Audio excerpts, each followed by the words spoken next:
147 metre ഉയരമുള്ള കൊടിമരം 60 metre ഉയരത്തിൽ വെച്ച് ഒടിഞ്ഞ് അതിൻ്റെ മുകളറ്റം നിലത്ത് കുത്തിയിരിക്കുന്നു. ഈ അറ്റം കൊടിമരത്തിൻ്റെ ചുവട്ടിൽ നിന്ന് എത്ര അകലെയാണ്? 147 മീറ്റർ ഉയരമുള്ള കൊടിമരം. അപ്പോൾ ഇതാണ് കൊടിമരം എന്ന് സങ്കല്പിക്കുക. അതിൻ്റെ ഉയരം 147 മീറ്ററാണ്. ഇത് 60 മീറ്റർ ഉയരത്തിൽ വെച്ച് ഒടിഞ്ഞു. അപ്പോൾ ഈ ചിത്രം ആദ്യം കൊടുത്ത് രണ്ടാമത്തെ ചിത്രം ഇവിടെ വരച്ചിട്ടുണ്ട്. ഇതാണ് കൊടിമരം 147 മീറ്റർ. അത് തന്നെയാണ് ഇത്. പക്ഷേ എന്താ സംഭവിച്ചത്? 60 മീറ്റർ ഉയരത്തിൽ വെച്ച്, അപ്പോൾ തറയിൽ നിന്ന് 60 മീറ്റർ ഉയരത്തിൽ വെച്ച് ഇത് ഒടിഞ്ഞു. അപ്പോൾ ഈ ഭാഗം ഒടിഞ്ഞ് ഇങ്ങോട്ട് വീണു. അതിൻ്റെ മുകളറ്റം നിലത്ത് കുത്തിയിരിക്കുകയാണ്. ഇതാണ് മുകളറ്റം. ഇതിങ്ങനെ ഒടിഞ്ഞ് വന്ന് ഇവിടെ കുത്തി നിൽക്കുകയാണ്. ഈ അറ്റം, അതായത് ഈ മുകൾ ഭാഗം കൊടിമരത്തിൻ്റെ ചുവട്ടിൽ നിന്ന്, കൊടിമരത്തിൻ്റെ ചുവട് ഇതാണ്. അപ്പോൾ കൊടിമരത്തിൻ്റെ അറ്റം, താഴത്ത് മുട്ടിയ അറ്റം കൊടിമരത്തിൻ്റെ ചുവട്ടിൽ നിന്ന് എത്ര അകലെയാണ്? അപ്പോൾ ഇതാണ് നമുക്ക് കണ്ടുപിടിക്കേണ്ടത്. ഇതിൽ നമുക്ക് ഈ കൊടിമരത്തിൻ്റെ ഉയരം 147 മീറ്ററാണ്.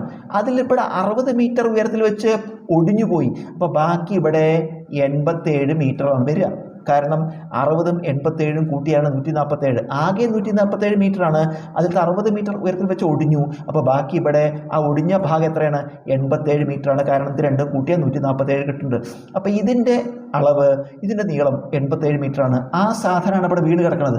അപ്പോൾ ഈ 87ആണ് ഇവിടെ നമുക്ക് എഴുതേണ്ടത്. 87 മീറ്റർ നമുക്ക് കാണേണ്ടത് ഈ ഭാഗമാണ് കണ്ടത്. ഇനി നമുക്ക് ഇത് എടുക്കുക.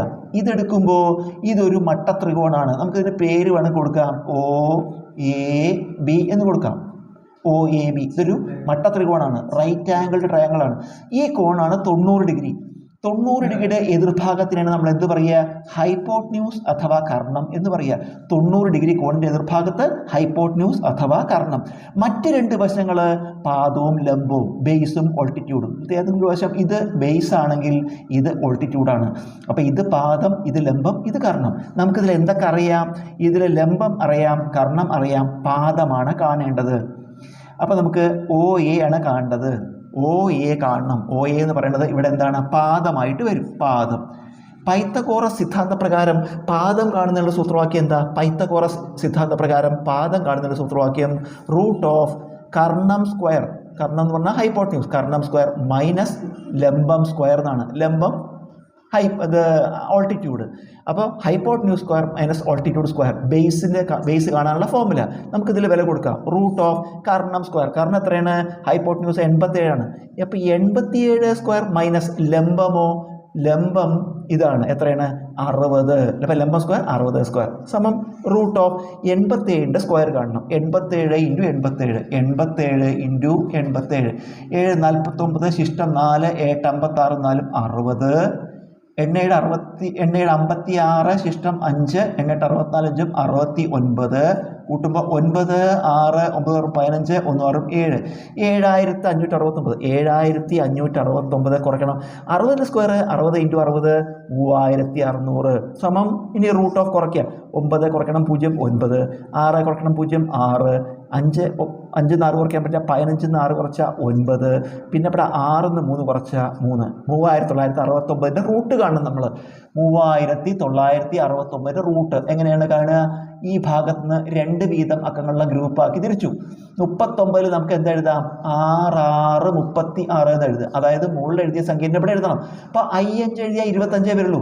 6 6 എഴുതിയാൽ 36, 7 7 എഴുതിയാൽ 49 കൂടും. അപ്പോൾ 6 6 36 കുറയ്ക്കുക. 9 6 കുറച്ചാൽ 3. പിന്നെ അത് ഇല്ലല്ലോ ഇവിടെ. അടുത്ത ഗ്രൂപ്പ് ഒന്നിച്ചിറക്കിയിടുക 69. ഇനി നമ്മൾ എന്ത് ചെയ്യണം?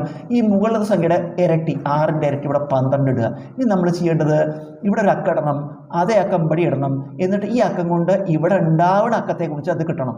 അപ്പോൾ നമ്മൾ 9 വരികയാണെങ്കിൽ ഇവിടെ നമുക്ക് 3 ആയിരിക്കും. 3 ഇവിടെ 3 ഇടുക. പിന്നെ 3 കൊണ്ട് 123, 3 കൊണ്ട് 123നെ കുറിച്ച് നോക്കൂ. 3 9 2 6 1 3 3 369 കുറയ്ക്കുമ്പോൾ 0 കിട്ടി. അപ്പം നമുക്കിൻ്റെ റൂട്ട് കിട്ടി. എത്രയാണ്? 63 എന്ന് കിട്ടി. അത് OA പാദം എത്രയാണ്? 63 എന്ന് കിട്ടി. അതായത് ഈ ഒടിഞ്ഞു വീണ അറ്റം, കൊടിമരത്തിൻ്റെ അറ്റം കൊടിമരത്തിൻ്റെ ചുവട്ടിൽ നിന്ന് എത്ര അകലെയാണ്? 63 മീറ്റർ അകലെയാണ്.